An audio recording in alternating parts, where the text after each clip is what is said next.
It's actually ironic that this is called the United States when they do so many things to purposely cause division. The United States is no longer legally united. The American Civil War never ended, and that's why America is as divided as it is today. I was having a conversation with a foreigner, a European, the other day, and he asked me what's going on in America and why is there so much turmoil between different groups, and this group is against that group because of race or gender or social status. There's a big wealth gap. What's happening? And when I told him some of the reasons why, he said, seems like it's a land of polarization. It just polar opposites, right? So you have this group attacking this group because of race. You have that group attacking that group because of gender.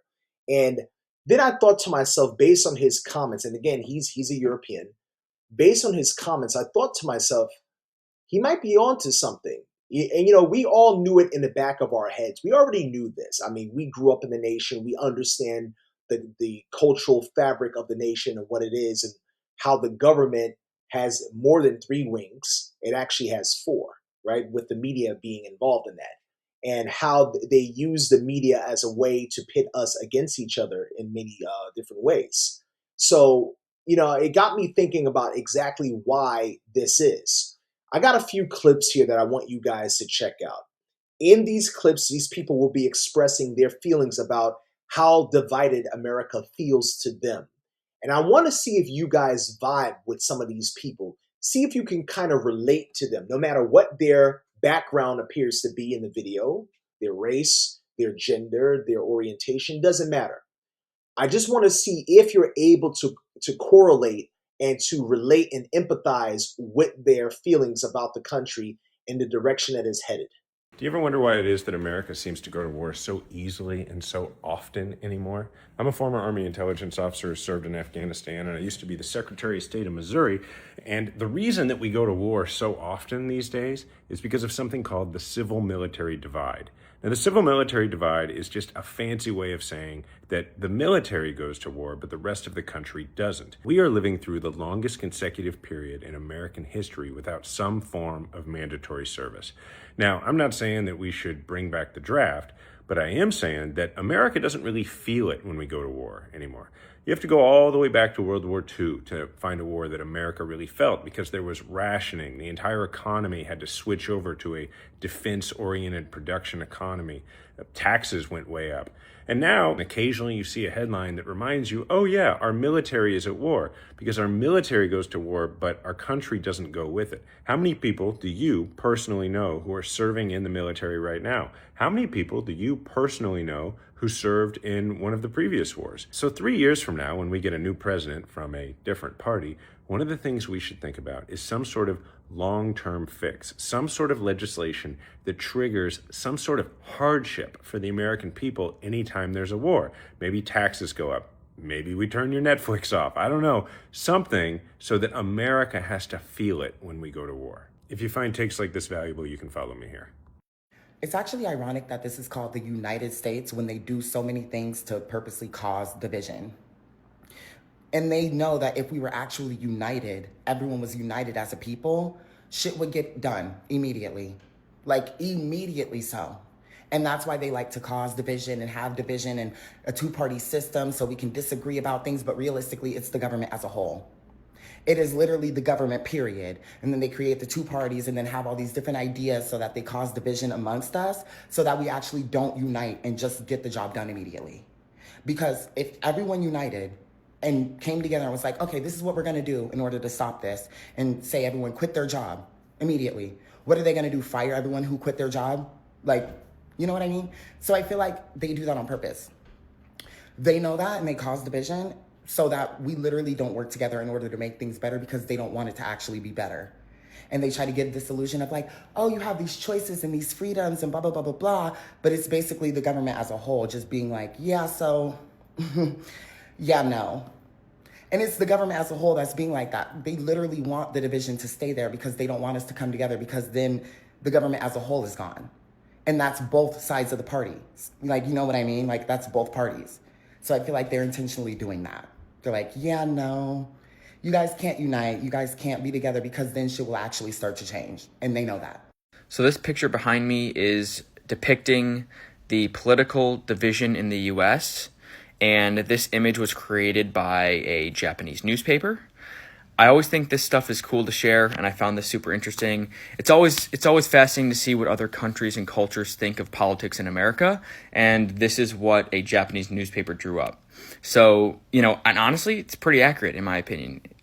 On the right here, you have country music, you have baseball, you have a house kind of in the suburbs, so it would be depicting more of like, the country, rural areas in America, which are definitely more red, more Republican. The Wall Street Journal, you have Fox News, which is definitely on the right. But then on Democrats, on the left here, you have, basketball, you have more hip-hop rap music, it seems to depict. You have apartment buildings, which would symbolize, the cities. These metropolitan areas in the United States are definitely more blue, more Democratic. You have the New York Times, which would be on the left, and CNN compared to Fox News, obviously. So I thought this was super interesting. So I want to share it. I always think about this too, though. It's like, if this is the right and the left in the United States, how do you bridge some of the divide? How do you end some of the political polarization we see in America today? It's something I think about a lot. If you have any opinions on that, any thoughts on that, I'd love to know. Leave it in the comments. I'll give it a read. But wanted to share this cool picture here done by a Japanese newspaper on American politics, the division in America today.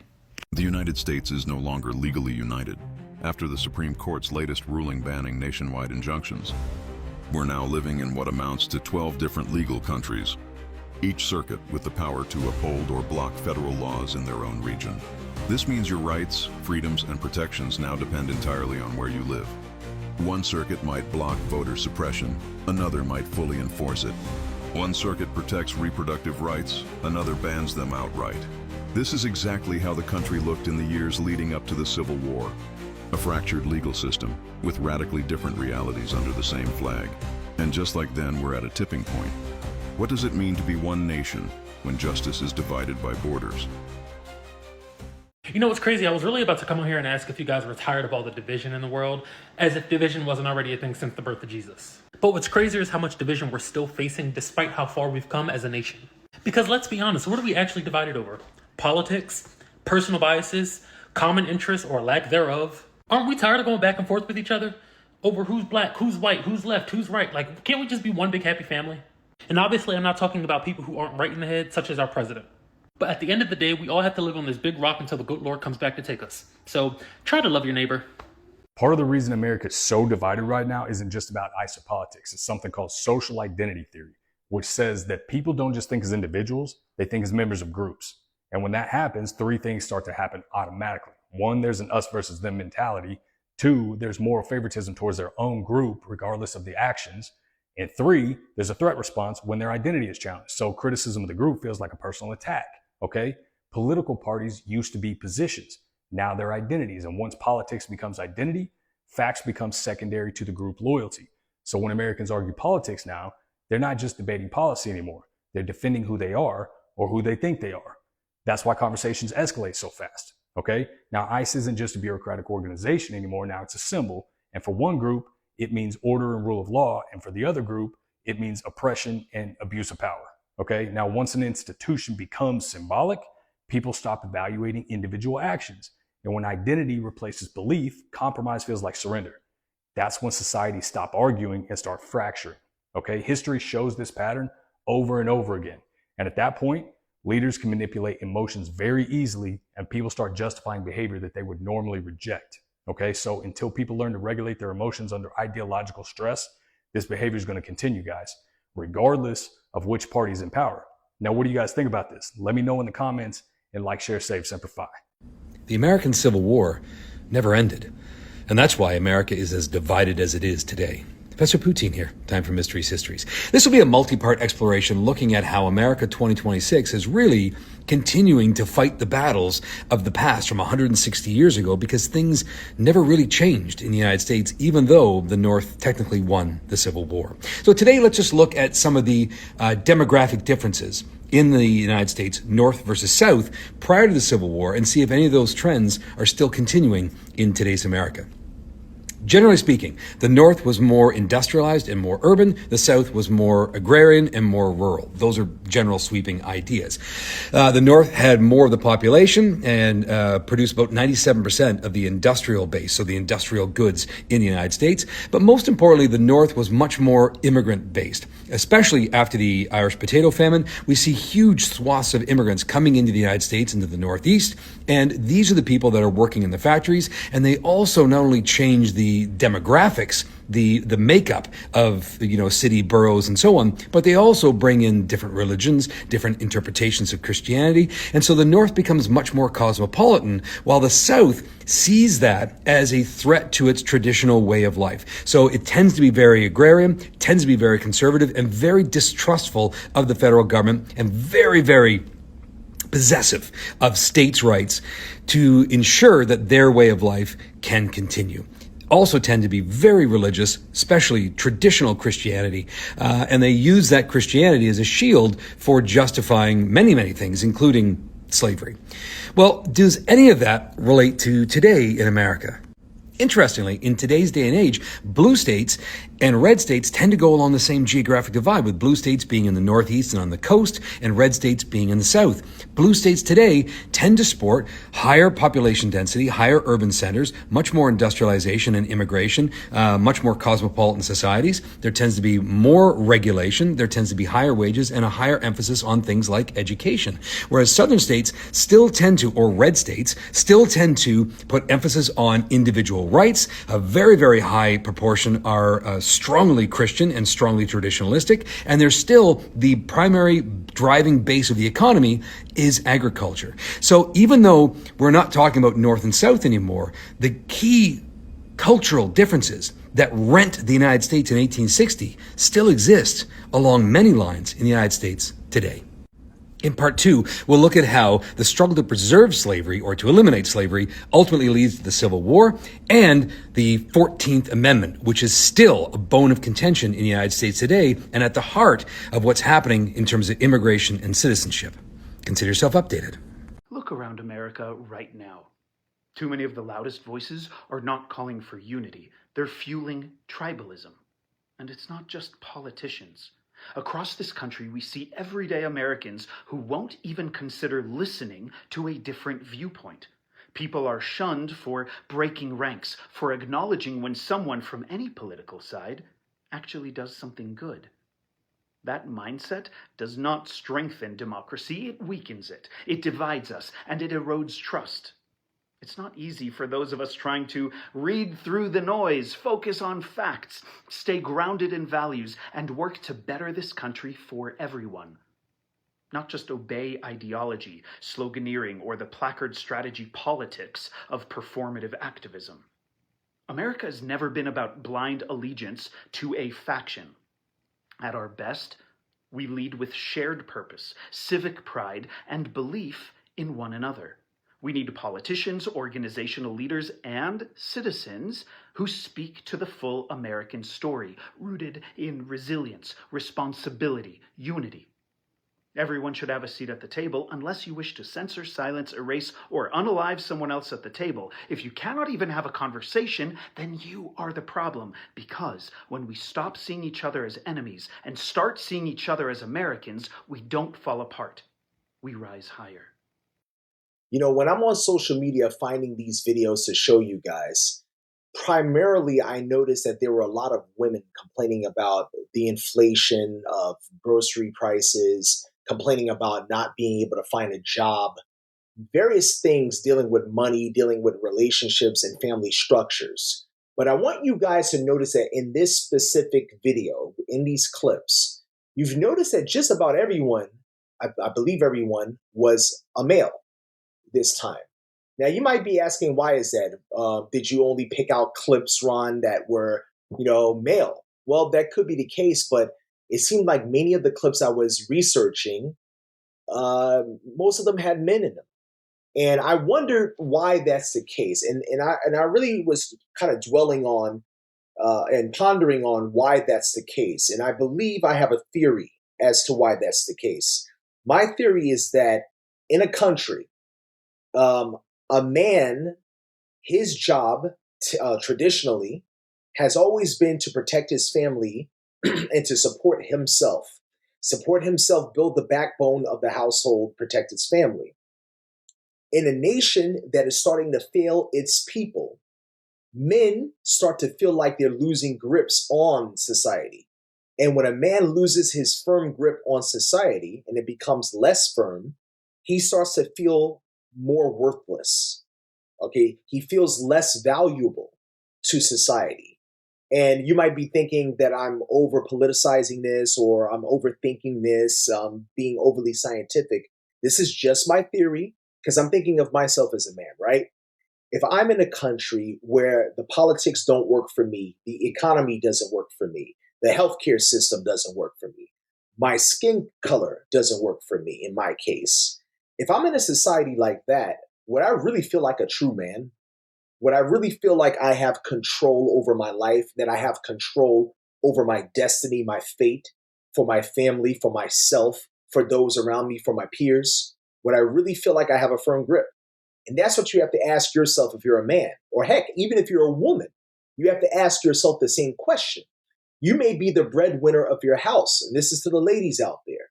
You may be the breadwinners of your homes, and your man, if you have one, or your significant other, may be relying on you to carry the household. So you might be feeling like you're losing a firm grip. It goes beyond how we feel on an individual basis. It goes to how we feel on a group level. How do we feel as a society right now with everything that's going on? We talk about politics all the time here, Republicans versus Democrats. That's one example, just in name, of how polarizing the country is. You have one party, the Blues, the Dems, who believe in social justice. They tend to believe in social programs, making sure that you can lift people out of hot water with welfare programs. They believe in, providing more liberal sort of ideologies to the American public. Then you have the Republicans who tend to be a bit more conservative. It's in my argument to say that they used to be even more conservative in the past. Now they tend to be a bit more on the more extreme side, but that's neither here nor there. But this group, they tend to feel that, good old America was the best America, where we had a fully structured family, where we had gun rights, where we can own a gun, but we also gave tax cuts to the rich. And we also, if a person fell down on bad luck, for example, well, it's not, you shouldn't complain about it. You should just pull yourself up by your bootstraps and get another job and go to work. We're not Germany, we're not Russia. We don't offer you social programs, and we're not communist, respectively, right? So, I, for one, am more of an independent. I do tend to lean more toward the conservative side because I do believe in a structured household, traditional family structure that just tends to work best. And it doesn't mean that the wife should sit at home and cook and clean all the time. The wife should go to work if she wants to. She should pursue an education if she wants to. It's more about how I feel it works based on what my personality is, as well as how I observe other men who are the leaders or the heads of their households. How does it work best in that case? Because at the end of the day, your woman is counting on you to be the most level-headed person in the house. And if you are not the most level-headed person in the house, then she can either do one of two things. She will either have to pull herself up by her bootstraps and go to work to support you. From that point, you can forget about it because now she runs the show and you'll have to play the back fiddle. Or she's just going to find someone else who can provide that for you. So, with that being said, not to go off too much on a tangent, I feel that right now what we're seeing in America is more of a divided United States. It's a divided states of America, if you will. We're seeing different groups and subgroups split into two, and it's usually across political lines. If you really, really think about it, it's usually due to several reasons. The number one and most common one is political divide, in which my ideologies and my beliefs and my customs are quite different than yours, but I align them closely to a political party, not really based on my individualistic thoughts and my individualistic customs and beliefs, but based on what the party feels, a partisan belief. Then you have more of the financial side of things, where you have two different groups, usually rich versus poor, because the middle class in America is shrinking. And the middle, the rich think, well, maybe poor people are not working enough, and maybe they should work a little bit more. And now that AI is on the horizon, maybe they should learn how to use AI and learn new skills to become relevant again. And they can earn maybe half of what they earned before, but at least they'll still have a job. And then, hey, let's not forget UBI. Yeah, universal basic income, right? So we'll give them that and they can shut up and be happy. Or you have the poor people who blame the rich. Ugh, why are they getting so many tax cuts? Damn it. These rich people, they're all cheaters. They all cheat to earn money. And me, I'm a smart guy, I should be rich. Or I'm a smart lady, I should be rich. And that's how we think, and it's crazy. And in this video, I'm not saying, guys, that I'm for the rich or for the poor or anti-rich or anti-poor. I'm just for reality. This is reality check, and we must check our reality, and that's the reason why I named this channel as such. And the reality is grim. The reality is, and many people may hate me for saying this, I feel that the United States is no more. I feel that we are the divided states of America, and we're probably one of the most divided countries, if not the most divided country in the world right now, with everything that's going on. If you look at the war situation in Iran, and what's going on between U.S. and Israel on one side and Iran and their proxy countries on the other side, a lot of that stems from also the divide in America. You may not believe it, but for example, there are many Americans, not so many, but there's still a sizable amount who believe that we're doing the right thing by going into Iran and blowing them up. Then you got some Americans who say, hey, why are we doing this? We can be putting the money toward our people. Hello, you forgot me. I'm the little guy that's paying 3 times as much for my groceries right now, and my gas is going up, especially now that they're blocking the Strait of Hormuz in Iran. Now that they're trying to block that, my gasoline's going to go up about 2 to 3 times the price. I'm going to be paying close to $10 a gallon soon. So these people are forgotten people. And a lot of them had belief in Trump, and a lot of them had beliefs in Obama, and a lot of them had belief in Bush. I forgot somebody. Oh yeah, Biden. They had a lot of belief in him that these 4 men would be able to change it. Hell, not just these 4 men, even presidents prior, right, would be able to change the society. And if you look at it at a whole, look at the past 250 years. We actually have an anniversary coming up, July 2026 this year, of the 250th anniversary and birthday of the United States of America. And if you look at the 250 years that we've been in existence, can you really say, beyond slavery, right? Beyond slavery and maybe women's rights, what have we really changed on the whole? We may have done a little bit of law changes here and there. We now legalize alcohol in some regards, and there are other things that have been legalized that weren't legal before, such as interracial marriages is now legal and things like that.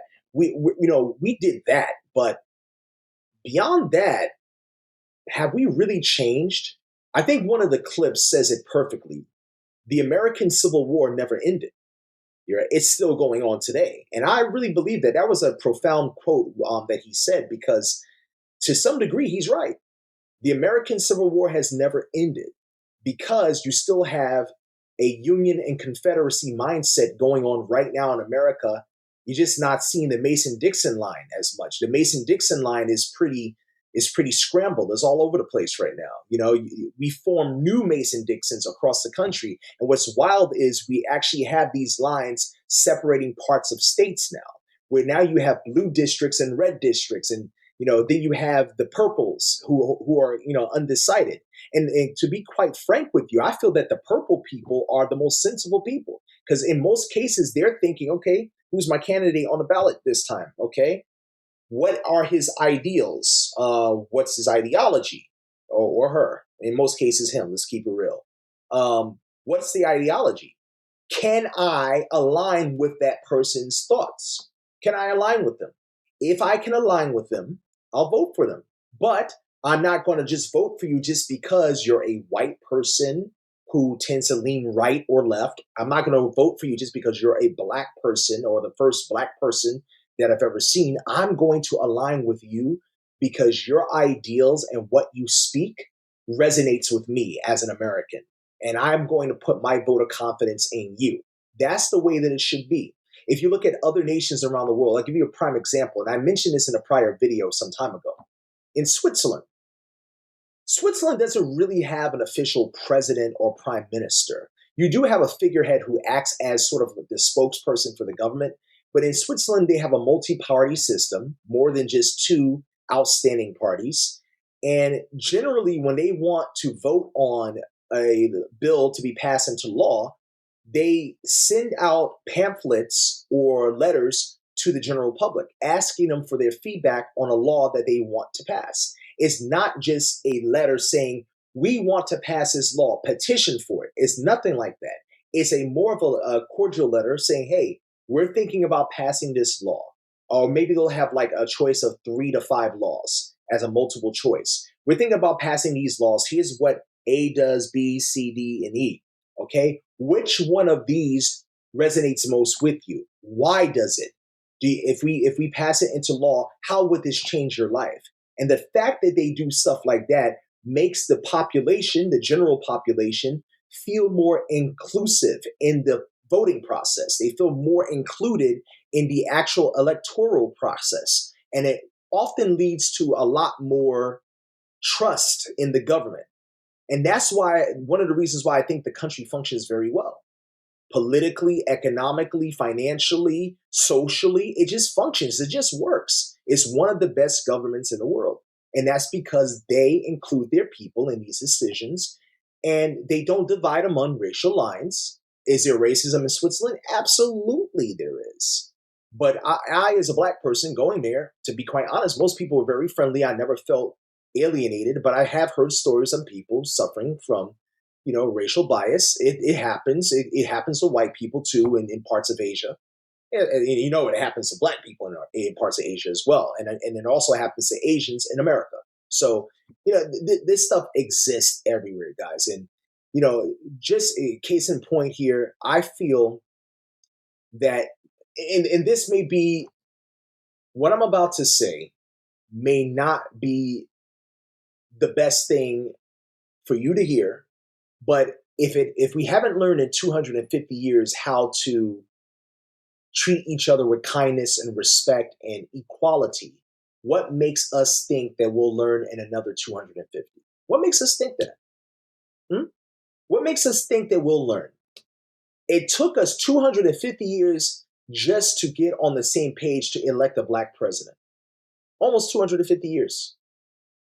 Just to have a woman run on the ballot for president, just to have a woman become the vice president of the United States took over 2 centuries, almost 3. It's really baffling if you think about it. We are supposed to be the land of opportunity. We're supposed to be the land of democracy. If you look around us, we're all fighting with each other. We are yelling at each other in government. We're insulting each other in government and out of government as well. And then we have the nerve to go to other countries and point a finger at them saying, hey, you're not doing things right. We're pointing our fingers in shame, like we're supposed to be the beacon of light or something. We're supposed to be the beacon of hope. America, the heroes. I love America. I am not an American hater, but I am a realist and I can call it out like it is. I know there's some people in some countries, they don't have the liberty of criticizing their own government. But I think that the reason why we can criticize our own government, that's a good thing. And I think the reason why we can is because we collectively came together and said, hey, when you do something wrong, we must call it out. And I think that made us slightly better as a society. But we still have a lot to learn. And I think I might have a video coming up, guys, about what's going on right now with the war. Obviously, that's a hot topic right now, and many news outlets covered this. Obviously, I don't want to delve too deep into it. My stance on it will be more of how does the general public feel about us going to war? So stay tuned for that. Guys, make sure you like this video and show me some love on this channel. Show me some love, guys. hit that subscribe button and make sure you hit the bell icon for future videos. YouTube thinks you'll like this video right here. See that one? Go ahead and give that a click, and I'll see you on the next one.